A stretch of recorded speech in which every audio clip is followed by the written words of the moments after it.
Apa yang dimaksud dengan khawarij? Ya. Mohon penjelasannya. Ya. Jadi memang begini, saya ingin tegaskan di awal ya Pak, bahwasanya terorisme dalam terminologi modern itu sudah ada sejak zaman Nabi, sudah ada. Tapi Nabi tidak nyebutnya teroris karena itu bahasa Inggris soalnya Pak. Nabi tidak bahasa Inggris, bahasa Arab.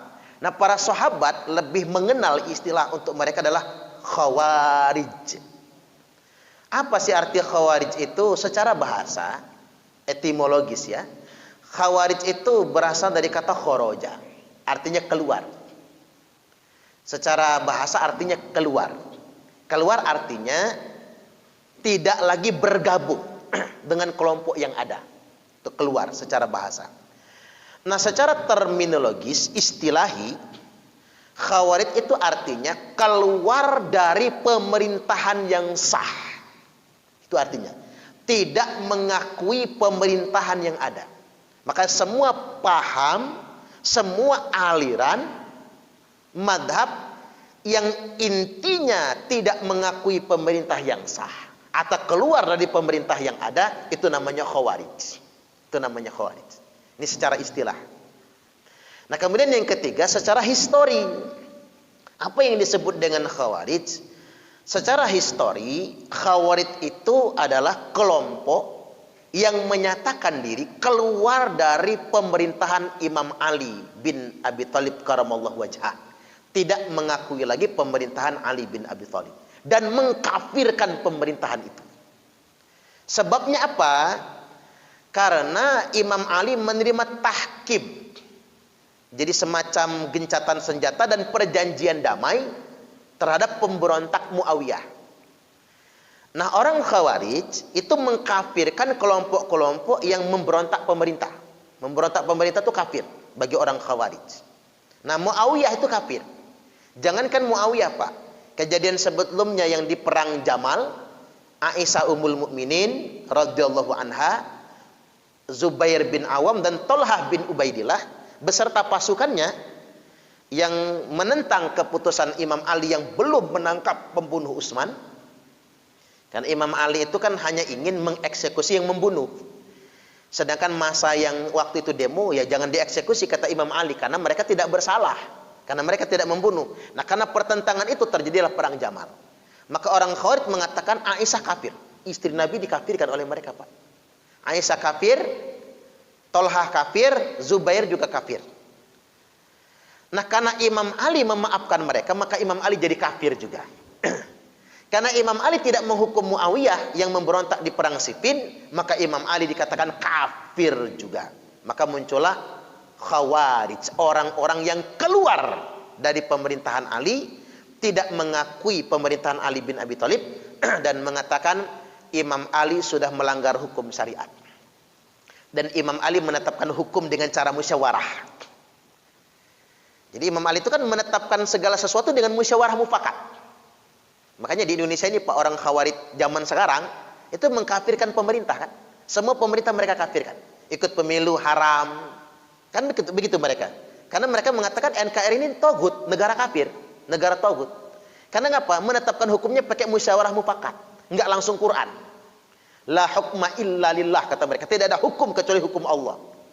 Padahal Nabi juga menetapkan undang-undang di Madinah bukan dari Quran secara langsung, tapi pakai piagam Madinah, Sahifatul Madinah. Ada undang-undangnya. Sebetulnya Nabi juga oleh mereka itu sudah dikafirkan. Subhanallah. Nabi aja mereka kafirkan, Pak. Jadi ideologi Khawarij itu begitu. Siapa yang mengkafirkan Nabi pertama kali? Dzul Khuwaisirah. Jadi teroris pertama dalam sejarah Islam itu adalah Dzul Khuwaisirah. Nabi aja dikritiknya, Pak. Karena ngapa? Nabi membagikan ghanimah tidak pakai hukum Al-Quran.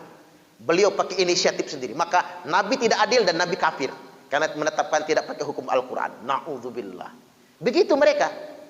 Padahal Nabi itu tidak mungkin pakai hawa nafsu kan. Ada banyak pertimbangan yang dilakukan oleh Nabi sallallahu alaihi wasallam tentang pembagian ghanimah. Tapi itulah mereka. Nah, kata Nabi nih cikal bakal nih, kata Nabi cikal bakal. Orang ini nanti nggak satu, nanti banyak kata Nabi. Jadi sudah ada. Jadi secara histori begitu. Nah, sampai pengkafiran Imam Ali, mereka membuat angkatan perang, pasukan, dan mewajibkan untuk memberontak kepada pemerintah yang sah. Dan semua pemerintahan Ali dan begitu semua pejabatnya halal darahnya, termasuk yang mendukung. Nah, orang-orang yang tidak mau memerangi Imam Ali juga kafir, halal darahnya.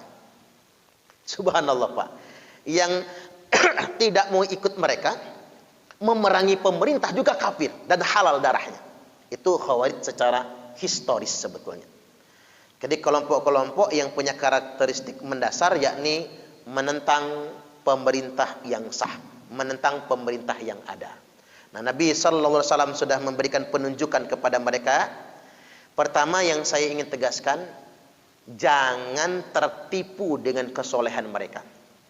Saya sudah sebutkan di awal tadi, Pak, itu jebakan tertinggi setan. Ketika manusia sudah sangat soleh sekali, setan akan menyusupkan di hatinya ta'assub, merasa paling hebat, merasa paling benar, merasa paling suci. Fala tuzakku anfusakum huwa a'lamu bimanittaqwa. Dimasukkan sedemikian rupa oleh setan. Nah, ini mereka. Mereka tuh ibadahnya kalah jauh kita, Pak. Yahkiru ahadukum amalahum min amalihim. Kalian, kata Nabi, minder kalau membandingkan amalnya dengan amal mereka. Jadi salah seorang di antara kalian pasti minder. Karena memang mereka tuh secara kualitas ibadah, kuantitas ibadah jauh lebih soleh daripada kita semua. Ini yang perlu saya tegaskan. Kemudian yang berikutnya, mereka itu wayaktuluna ahlal Islam. Mereka itu akan menghalalkan darah sesama orang Islam dengan cara mengkafirkannya. Yang Islam saja dia halalkan darahnya, apalagi yang non-Islam, Pak. Mereka gampang betul menghalalkan darah. Ini di hadis sahih semua Nabi sebutkan. Kemudian yang berikutnya lagi kata Nabi, fa idza kharaju faqtuluhum. Maka apabila mereka sudah keluar, kata Nabi, perangi mereka. Jadi jangan takut memerangi kelompok ini, Pak. Jangan pernah takut. Perangi mereka. Faraddada dzalika 20 marratan. Bahkan Nabi itu mengulang-ulang perangi mereka sampai 20 kali, Pak. 20 kali. Nabi itu enggak pernah berkata yang berulang-ulang. Karena beliau punya gelar Jawami'ul Kalim. Singkat, padat, dan dimengerti. Itu Nabi kalau bicara, Pak. Tapi kalau Nabi sudah ngulang, bahkan di sini dikatakan Nabi mengulangnya itu faraddada dzalika, mengulang kalimat bunuh mereka, perangi mereka, jangan ragu memerangi mereka, 20 marwatan, 20 kali. Saking ya, Pak, saking diulang-ulangnya. Au aktar, bahkan mungkin lebih daripada 10 kali. 20 kali. Lebih banyak lagi. Makanya fatuba liman qatalahum, beruntunglah yang memerangi mereka, beruntunglah yang berhasil memerangi mereka. Nah, ciri karakteristik pokok mereka Khawarij itu adalah keluar dari ketaatan kepada pemerintah yang sah. Ya, artinya, Pak, Nabi saja sedikit kekurangan mereka kafirkan. Nabi loh. Apalagi semacam Imam Ali, Utsman, mereka kafir-kafirkan kan? Para sahabat yang dijamin masuk surga. Nah, apalagi cuman Pak Jokowi, Pak Jokowi, SBY, Suparman begitu. Waduh. Nah, paham-paham begitu tuh ada di zaman sekarang. Khawarij modern tuh ada di zaman sekarang. Dan kita semua mesti mewaspadainya. Kita semua mesti mengantisipasinya. Jangan sampai kemudian kita keikut-ikut kelompok begitu. Cirinya mendelegitimasi pemerintah. Nah, Nabi sudah ingatkan sama kita sebetulnya. Kata Nabi, man kariha min amirihi syai'an falyasbir. Barang siapa yang benci dengan pemerintahnya, ada urusan pemerintahannya, kebijakan pemerintah dia yang enggak suka, sabar, kata Nabi. Fa innahu man kharaja minas sultan. Kharaja. Khawarij tadi itu, Pak. Karena sesungguhnya barang siapa yang keluar dari ketaatan kepada pemerintah yang sah, menjadi khawarij, menentang pemerintah, mengkafirkan pemerintah, mendelegitimasi pemerintah, shibron, walaupun cuma sebentar, sejengkal, kata Nabi, walaupun cuma sejengkal, mata mitatan jahiliyah, maka dia mati jahiliyah.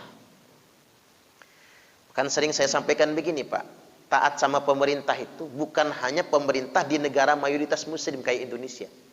Bukan cuman pemerintah yang mayoritas muslim kayak kerajaan Saudi Arabia. Seandainya kita jadi warga negara Amerika, walaupun kita muslim, maka wajib kita mentaati pemerintah Amerika. Selama pemerintahnya tidak memerintahkan kita berbuat maksiat. Jadi jangan sementang saya karena agamanya Islam, karena saya beragama Islam, walaupun saya rakyat Amerika, saya akan taat sama Raja Arab Saudi. Nggak boleh, Pak. Udah beda negara soalnya. Ini saya perlu pahamkan yang logis-logis banget ya. Seandainya kita jadi rakyat Thailand, rakyat Filipina, wajib kita mentaati pemerintahnya. Dalam urusan yang wajar ditaati, bukan dalam hal maksiat tentunya. Kecuali pemerintahnya mengatakan dilarang sholat misalnya, baru kita boleh tidak menuruti perintahnya. Apalagi Indonesia, Pak, presidennya masih sholat, presidennya puasa Ramadan, presidennya tahajud. Jangan-jangan rajin dia puasa Senin Kamis daripada kita. Ini yang saya peluruskan buat umat Islam, terutama yang nonton-nonton nantinya. Jangan jadi khawarij. Khawarij, oke, kalau nggak mau disebut teroris nggak apa-apa. Tapi yang saya khawatirkan menjadi khawarij. Apa itu khawarij? Tidak mengakui pemerintahan yang sah. Ini dikhawatirkan sekali. Termasuk kelompok-kelompok yang alasannya mendirikan khilafah, mendirikan daulah, termasuk mendirikan khilafatul muslimin atau khilafatul islamiyah dan lain sebagainya, tapi tidak mengakui pemerintah yang ada. Termasuk indikasinya apa? Ikut pemilu nggak mau, dia haram kan, nyoblos nggak mau, hormat bendera haram, berarti dia tidak mengakui pemerintahan yang ada sekarang. Itu adalah khawarij. Dan al khawariju kilabun nar, kilabun nar. Khawarij itu kata Nabi anjing-anjing neraka. Alih-alih ingin masuk surga, mereka malah menjadi anjing neraka, walaupun mereka menghafal Al-Quran sekalipun. Ada dua pertanyaan. Yang pertama berkaitan dengan hilangnya amal, hilangnya pahala. Yang pertama karena riya. Jadi itu apa sih sebenarnya yang bisa dasarnya gitu. Ketika kita sudah berbuat sesuatu, terus kita akan riya, sehingga amal yang sudah kita perbuat itu menjadi hilang. Itu mohon penjelasan kenapa bisa hilang dan bagaimana bisa hilang dan apa yang tidak bisa hilang. Yang kedua, saya pernah mendengar begini, Pak, apakah itu hadis atau tidak, tapi saya pernah mendengar begini bahwa umat Rasulullah itu tidak lebih dari 1.500 tahun. Artinya ketika kita berhitung, sekarang ini sudah 1443 Hijriah, berarti lebih kurang sekitar 40 tahun lagi kalau kita mengacu kepada 1.500 tahun itu. Nah, sementara di akhir zaman itu ada istilah Tuhan, ada Ya'juj Ma'juj, ada Dajjal, dan sebagai yang lainnya tanda-tanda kiamat. Nah, ketika sekarang ini kita mengacu kepada 1.500 tahun, tapi ada 47 tahun lagi. Kapan waktu-waktu itu? Imam Mahdi dan sebagainya itu, waktu itu turun itu kapan? Iya. Riya itu bahasa sederhananya ingin dilihat orang. Yang dikatakan riya ketika memang dari niat kita menyengaja amal kita ini li ajrin nas, karena ingin dilihat manusia, karena ingin dipuji manusia. Jadi memang sudah ada azamnya, mau saya tunjukkan saya juga bisa kok beramal begitu. Nah ini kan sedemikian rupa, ini namanya riya. Ini termasuk sum'ah juga, ingin didengar orang, Pak. Maaf ngomong ya kalau nggak saya, pokoknya begitu. Ini yang disebut dengan riya, dan itu yang menghapuskan amal. Tapi berbeda dengan orang niat itu sudah li ajlillah. Niat itu sudah karena Allah. Cuman ada godaan, Pak. Sekedar godaan gitu. Nah, godaan itu belum termasuk riya. Godaan misalnya terbisik di dalam hati, hebat dah gua. Misal orang semua ngelihat kalau saya sholatnya ini paling rajin ke masjid. Ada bisikan-bisikan kayak gitu di dalam hati kita. Ingin dipuji orang, paling rajin ke masjid misalnya. Itu belum termasuk riya, tapi berpotensi mengarah kepada riya. Karena itu masih dalam kondisi godaan saja. Jadi masih godaan. Tinggal kita yang mengendalikannya. Terus dikendalikan. Karena setan tuh pintar memang. Pertama-tama dia buat manusia tuh kalau bisa nggak usah ibadah. Bikin manusia tuh malas ibadah. Setelah manusia itu dibikin malas ibadah, gagal, manusia itu ternyata masih rajin juga. Maka setan menggodanya dengan bahasa baru. Sudah, sholat nggak usah lama-lama, ke masjid nggak usah lama-lama, udah isaan pulang. Walaupun ada Ustaz Suparaman paling juga yang diceramahkan itu aja. Pulang. Nah, dibikin nggak betah gitu Pak. Dibikin nggak betah di masjid. Dibikin nggak betah ibadahnya. Ternyata masih betah juga. Setan pakai strategi ketiga. Dibikinnya orang itu riya. Hebat dah kamu. Kayaknya dari warga sekitar ini kamu aja yang rajin sangat ini. Dibuat begitu. Itulah godaan namanya. Selama itu masih dalam bisikan, di benak kita, seliweran di hati dan pikiran kita, itu masih godaan. Tapi kalau kita sudah menjadi azam, jadi sudah menjadi tekad, itu merusak niat namanya. Innamal a'malu bin niat, segala amal tergantung niatnya.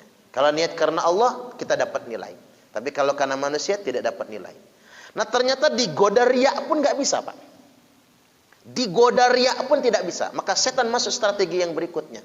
Setan membuat dia merasa paling baik dari orang lain. Ini strategi tertinggi iblis ya Pak. Ini kan dosa terbesarnya iblis kan begitu. Merasa lebih baik daripada Nabi Adam. Karena mengapa iblis menjadi binasa? Nah dibuatnya kita tuh merasa lebih baik daripada orang lain. Pokoknya yang gak sepaham sama kita salah. Yang amalnya beda dengan kita salah. Makanya rata-rata Pak, yang cara beragamanya eksklusif, keras, kaku, kasar, itu rata-rata orang soleh. Secara ubudiyah, dia rajin. Bahkan mungkin lebih rajin daripada kita. Secara ubudiyah ya, ibadahnya mungkin lebih rajin dari kita, lebih taat daripada kita. Baca Qur'annya lebih banyak daripada kita. Tapi mengapa mereka tuh kaku sekali? Nah, jebakan iblis sudah masuk. Jebakannya apa? Merasa paling suci, merasa paling benar sendiri. Makanya Allah ingatkan, fala tuzakku anfusakum huwa a'lamu bimanittaqa. Janganlah kalian merasa suci, mensucikan diri kalian sendiri. Merasa suci dengan diri kalian masing-masing, kata Allah, huwa a'lamu bimanittaqa. Karena cuman Allah yang Maha tahu siapa orang-orang yang benar-benar bertakwa. Itu strategi setan. Jadi selama masih terbersit itu bukan riya namanya. Tapi kalau sudah diazamkan, ditekadkan, jadi riya dia. Baik, pertanyaan yang berikutnya. Itu ilmu cocokologi, Pak. Yang menyatakan umat Islam ini cuma berumur 1500 tahun, itu ilmu cocokologi. Dicocok-cocokkan itu. Enggak ada dalilnya itu. Enggak ada. Nabi cuma pernah menyatakan, itu pun ulama mendiskusikan hadisnya ya, dalam diskusi masih ada. Umur umatku itu umur umat Yahudi ditambah umur umat Nasrani. Nah, itulah jadi cocokologi itu. Mereka menyampaikan, mengapa jadi cocokologi? Karena jarak antara Nabi Musa ke Nabi Isa itu 900 tahun. Nah, jarak antara Nabi Isa ke Nabi kita Nabi Allah Muhammad sallallahu alaihi wasallam itu 600 tahun. Itu berarti jarak antara Nabi Musa ke Nabi Isa 900 tahun, jarak Nabi Isa ke Nabi kita 600 tahun. Dijumlahkan 15. Cocokologi. Dia kan yang bikin hitungan itu. Siapa yang ngitung harus dari Nabi Musa? Gimana kalau ngitung dari nabi-nabi sebelumnya? Kan begitu. Enak aja dia bikin hitungan gitu maksudnya. Jadi, dan apakah hitungan itu benar-benar akurat? Kan belum tentu juga. Jadi sekali lagi yang mengatakan umur umat ini hanya 1500 tahun, ilmu cocokologi. Ya sekarang sudah 1443 Hijriah kan. Itu dari hijrah ngitungnya Pak. Sedangkan hijrahnya Nabi itu setelah 13 tahun di Mekah kan. Diutusnya Nabi itu kan. Tambahin 13 tahun. 43 tambah 13 berapa? 60 kan. Sudah berarti 1460 tahun kan. Itu dihitung dari Nabi diangkat jadi Rasul. Sedangkan orang tadi ngitungnya dari kelahiran Pak. Dari kelahiran. Kalau ngitungnya dari kelahiran, tambahin lagi 40 tahun. Udah 1500 tahun sekarang Pak. Iya kan? Lo kok nggak kiamat-kiamat gitu? Nah ini ilmu cocokologi itu nggak bisa lah itu diikuti. Ini itu mengapa ada klaim-klaim begitu Pak? Ngajak kita berfantasi, berpikir yang bukan-bukan. Ada target lain itu, ngerekrut kita. Begitu kita yakin dengan paham begitu, mulai kita jreng-jreng kayak sinetron, kayak film, jreng-deng-deng, orang jadi cemas, gempar, zaman sudah akhir. Baru kita diajaknya masuk kelompok dia untuk berjuang sebagai mujahid akhir zaman. Nah, ujung-ujungnya ke sono Pak nantinya. Jadi sekali lagi itu klaim-klaim yang nggak boleh kita sampaikan karena mengapa? Sama saja kita mendahului takdir Allah, nggak boleh. Itu menurut saya orang-orang yang mengucapkan itu sama saja merusak iman terhadap kodok dan kodar dan merusak iman kepada hari akhirat sebetulnya. Karena mengapa? Berpikir melampaui takdir Allah itu tidak boleh juga kan? Nabi aja mereka bertanya kepada engkau Muhammad kapan datangnya kiamat itu? Ya Nabi bingung lah jawabnya gimana. Terus apa Allah ajarkan sama Nabi? Ya sudah Muhammad jawab saja ini urusan Tuhanku bukan urusanku. Allah yang punya urusan. Saya nggak mau menjelaskan apa yang sudah menjadi urusan Allah Subhanahu Wa Taala. Jadi begitu. Nah sekarang gini, logikanya kalau sekarang sudah masuk ke situ, ya kapan dukhonnya? Kapan Ya'juj dan Ma'jujnya? Mana Imam Mahdinya? Mana Dajjalnya? Oh tangeh banget. Sedangkan mau keluarnya Dajjal itu setelah terjadi kemarau 3 tahun berturut-turut. Tahun pertama dikurangi 1/3 hujan, tahun kedua dikurangi 2/3 hujan, tahun ketiga tidak ada hujan sama sekali. Ini mau perasaan geledek jedor-jedor nih Pak. Berhari-hari kita hujan. Saya kalau hujan itu terserah jemuran keujaran, terserah kita lagi sibuk kemudian kebasahan. Yang saya menjadi alhamdulillah itu, alhamdulillah kiamat masih tangeh. Itu yang saya syukuri sebetulnya. Masih jedor-jedor, kita masih bercocok tanam, rumput hijau masih banyak. Ciri kiamat sudah mau dekat, tidak ada lagi rumput hijau. Datang dulu Dajjal menjajah, semua orang kemudian kelaparan, ditawarkan makan. Bayangkan Pak, nggak ada makanan sama sekali, negara hancur. Jadi ketika sudah terjadi kemarau, NKRI itu nggak ada, bubar. Ya gimana mau menegakkan negara, makan aja nggak bisa semua, orang tepar semua Pak, nggak makan. Amerika itu bubar, Cina bubar, negara Arab bubar semua, Eropa itu bubar. Jadi semua negara di muka ini bubar-bubaran. Nah, cuman ada satu penguasa di zaman itu. Siapa? Dajjal. Laknatullah alaihi. Dajjal yang berkuasa dan pasukannya. Yang kenyang Dajjal. Nah, yang jadi prajurit Dajjal kenyang semua. Nah, itu yang masalah. Kalau kita yang hidup di zaman itu lagi lapar, mules perutnya Pak. Dajjal datang, man, pecel lele. Nah, takut khilaf kita. Kemudian beriman pada Dajjal. Jadi sedemikian rupa. Maka Imam Mahdi memimpin pasukan memerangi Dajjal. Nah, pasukan Imam Mahdi itu menggunakan bendera hitam. Makanya pernah saya sampaikan, kalau ada yang pakai bendera hitam sekarang, bendera hitam palsu. Karena pemakaian bendera hitam sebelum Imam Mahdi berarti bendera hitam palsu. Ini harus disampaikan tuh. Jadi orang-orang yang pakai bendera hitam, mana diklaim bendera tauhid lagi Pak. Sejak kapan tauhid punya bendera? Banyak betul orang ngarang di akhir zaman ini. Nah baru kemudian setelah Dajjal menjajah, terjadi perang akhir zaman. Dan yang berhasil membunuh Dajjal itu Nabi Isa Al-Masih alaihi salam. Nah setelah terbunuhnya Dajjal, Nabi Isa kemudian dibaiat menjadi khalifah internasional. Nah ini yang sering dikhayalin orang HTI itu loh Pak, Hizbut Tahrir gitu. Orang Khilafatul Muslimin, malah Khilafatul Muslimin punya khalifah sendiri dia itu. Padahal sebetulnya khalifah akhir zaman itu ya Nabi Isa alaihi salam. Makanya kita ini jangan mau dibodohi kalau ketemu kelompok-kelompok begitu. Mau menegakkan khilafah Islamiyah, begaya lo. Padahal kan tidak ada perintahnya dalam Quran dan hadis. Mengapa nggak ada perintahnya? Oh memang bukan kewajiban kita kok menegakkannya. Nanti nunggu Nabi Isa. Lo apa bisa? Ya bisa Pak. Karena semua negara di muka bumi bubar-bubaran. Semua orang akan mengangkat Nabi Isa sebagai superhero, Superman, Spiderman-nya gitu, karena berhasil mengalahkan penjajah, yakni Dajjal laknatullah alaih, maka semua orang beriman kepada beliau.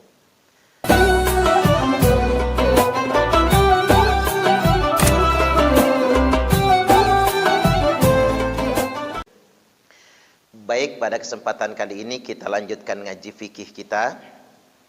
Kita masuk ke bab yang berikutnya, yakni wa yahrumu bil haidhi wan nifasi thamaniyatu asya.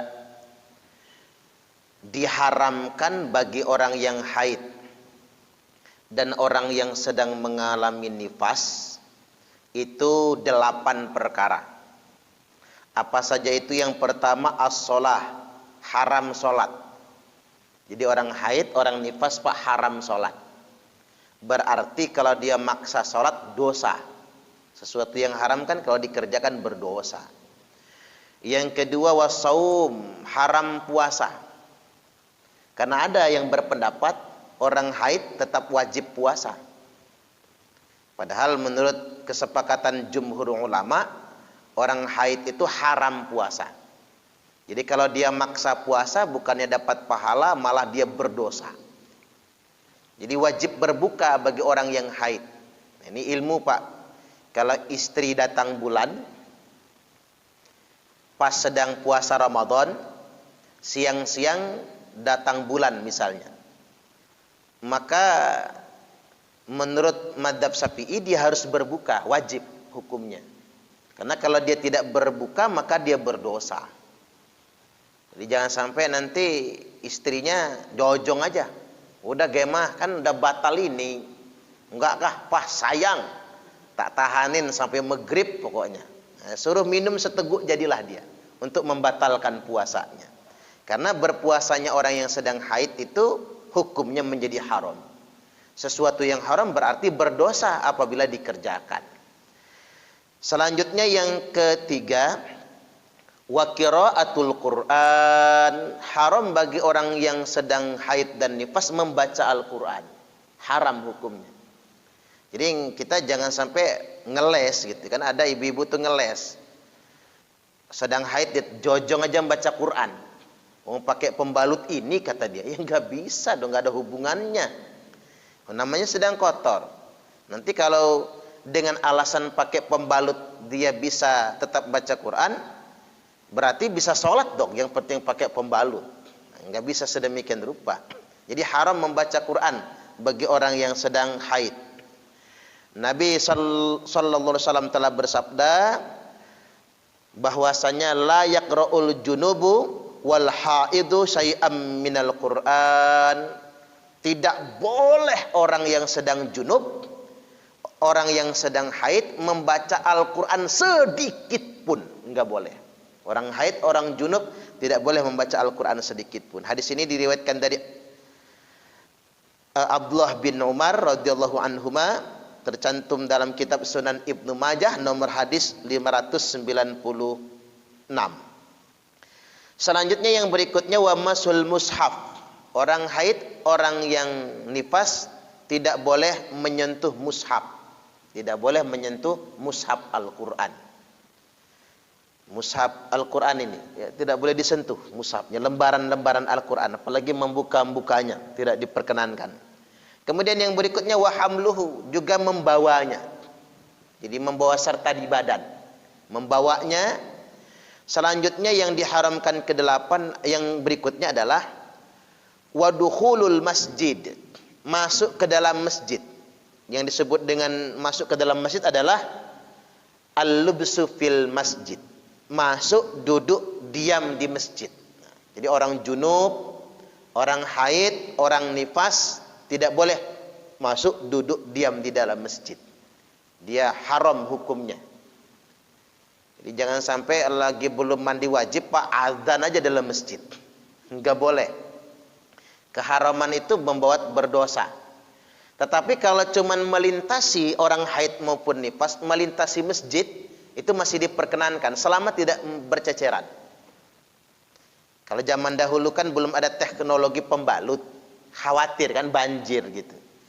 Dan mengapa kok ada kejadian melintasi masjid? Ya namanya Masjid Nabawi, masjid besar. Orang dari sana mau ke sana, ya kalau harus mengitari masjid kan terlalu jauh. Ya sudah, melintasi saja. Nah, melintasi masjid itu masih boleh selama dia tidak menetes atau berceceran. Tapi kalau berceceran dia tetap haram juga melintasi masjid. Cuman kalau rumah kita di situ, Pak, lagi haid, misalnya ibu-ibu mau ke sana lewat tengah masjid, ya kebangetan lah. Masih cuman ukuran segini kok, mesti masuk ke dalam masjid kemudian keluar lagi. Itu kan kondisinya memang Masjidil Haram maupun Masjid Nabawi kan dalam kawasan yang sangat lebar sekali. Tidak mungkin orang mengitari masjid kalau untuk ke seberang berikutnya. Baik, kemudian yang berikutnya wat tawaf. Orang yang haid dan nifas haram tawaf. Jadi dia harus menunggu suci dulu agar bisa tawaf. Selanjutnya wal wat'u. Berhubungan suami istri haram juga. Orang yang sedang dalam keadaan haid dan nifas. Ya sabarlah Pak ya. Toh juga waktunya selesai kan, kalau ngempet agak lama kan enak rasanya. Jadi harus ditahan. Itu bagian dari seni sebetulnya, bagian daripada kehidupan. Selanjutnya wal istimta'u bima baina surrati wa rukbah. Bermesraan antara udel sampai ke lutut, itu yang enggak boleh. Bermesraan yang lain boleh semua. Ya nggak usah didetailkan, udah dewasa semua ya Pak ya. Masuk YouTube kan gak enak menyebutnya itu. Pokoknya yang nggak boleh cuman seputar udel sampai ke lutut. Kalau orang yang sedang haid, memesrai istrinya. Tapi di luar itu boleh-boleh saja. Ya takut kebablasan maksudnya. Jadi buat antisipasi begitu. Selanjutnya wa yahrumu 'alal junubi khamsatu asya. Dan diharamkan bagi orang yang sedang junub 5 perkara. Jadi kan haid dan nifas 8 perkara. Nah, orang junub itu diharamkan atasnya 5 perkara. Apa saja itu? Yang pertama as-shalah, haram salat.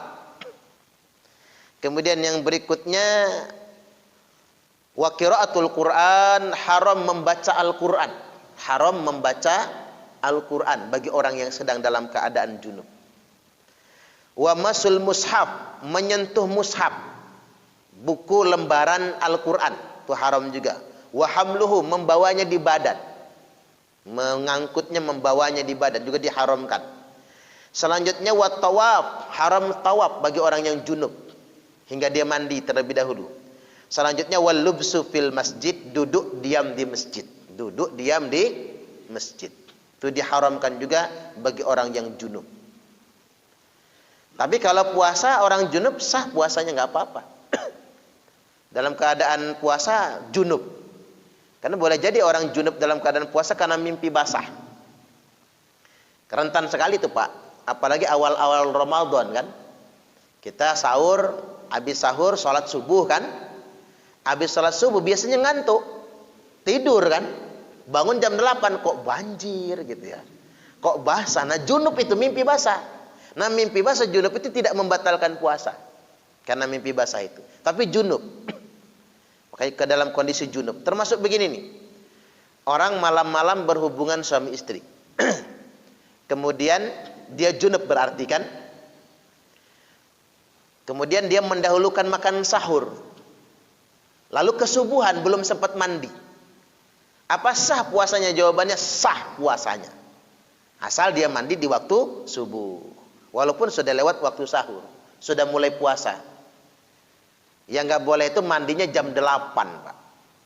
Karena kalau dia junub malam mandi jam 8 berarti nggak sholat subuh tuh dia. Ini masalahnya nggak sholat subuhnya. Masalahnya. Bukan karena nggak boleh mandi jam 8-nya. Panjenengan junub tuh misalnya. Mandinya jam 11 nanti jelang zuhur. Karena junub mimpi basah misalnya. Tidak masalah. Kalau junubnya itu ba'da sholat subuh. Karena ketiduran dan lain sebagainya ya. Bukan mimpi basah maksud saya. Selanjutnya wa yahrumu 'alal muhdithi thalathatu asya. Sedangkan orang yang muhdits, apa muhdits? Orang yang enggak berwudu ya. Jadi batal, berhadas kecil. Orang yang berhadas kecil diharamkan baginya 3 perkara. Yang pertama as-shalah, haram salat. Orang yang tidak berwudu. Makanya seandainya kita salat ternyata kita ingat belum wudu tadi dari rumah itu. Langsung aja dengan orang komat masuk barisan Pak. Itu nggak boleh dilanjutkan sholatnya, jadi haram dia. Harus dibatalkan sholatnya, wudhu kemudian masuk ke barisan sholat lagi. Berarti masbuk statusnya dia nanti. Nggak jadi masalah, tapi melanjutkan sholat menjadi haram. Kecuali kalau dia nggak tahu. Selesai salam baru ingat. Nah tadi belum wudhu taunya. Baru ingat ini, nggak haram sholat yang dikerjakan tadi, tapi nggak sah. Wajib diulang. Wudhu dan kemudian dia mengulang sholat lagi. Kemudian yang berikutnya yang kedua, wat tawaf. Orang yang batal wudhu diharamkan tawaf. Jadi kalau sedang tawaf batal wudhu, maka keluar dari tempat tawaf, dari barisan, dari jalur tawaf, berwudhu dan melanjutkan sisanya tadi. Kita tadi sudah dapat 3 putaran, berarti lanjutkan 4 putaran berikutnya. Itu caranya. Tapi kalau orang sa'i batal nggak apa-apa. Apalagi sa'i itu lebih lama, Pak. Yang capek itu bukan tawaf. Yang capek itu sa'i. Karena kayaknya dekat tapi jauh itu. Udah jauh, mana lantainya kan dingin betul kan. Mana full AC. Bagi orang Indonesia kedinginan, orang Arab biasa aja. Orang Turki dinginnya di Arab itu bagi mereka masih panas. Makanya jangan heran kalau orang Turki di Arab walaupun musim dingin pakai baju kaos biasa. Karena ternyata di Turki lebih dingin lagi. Karena di Turki AC nggak laku, yang laku pemanas ruangan di sana. Bukan AC malahan. Jadi ada yang lebih dingin lagi. Nah, kita kadang-kadang itu yang bikin dingin di tempat sa'i itu, di mas'a itu adalah karena dingin dan kaki kita jadi kebas rasanya. Saking dinginnya kan. Nah itu capek. Nah seandainya kita batal di situ, tidak ingin berwudu, ingin menyelesaikan sa'inya nggak apa-apa. Tapi kalau sedang tawaf nggak boleh. Dia harus keluar dari jalur kemudian melanjutkan yang tersisa. Selanjutnya yang ketiga yang diharamkan bagi orang yang tidak berwudu adalah wa masul mushaf wa hamluhu. Menyentuh dan menenteng mushaf, nggak boleh. Jadi baca Quran boleh tapi Pak. Orang nggak wudu baca Quran boleh. Sah, baca Yasin. Misalnya kita Yasin itu batal. Ya sudah, kita nggak usah megang mushaf, kita ngikutin aja orang baca. Orang yang tidak berwudu membaca Quran sah, dapat pahala.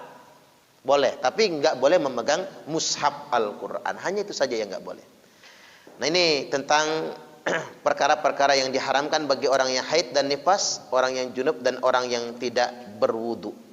Sampai di sini, kalau ada yang mau ditanyakan saya persilakan. Ya, silakan Pak.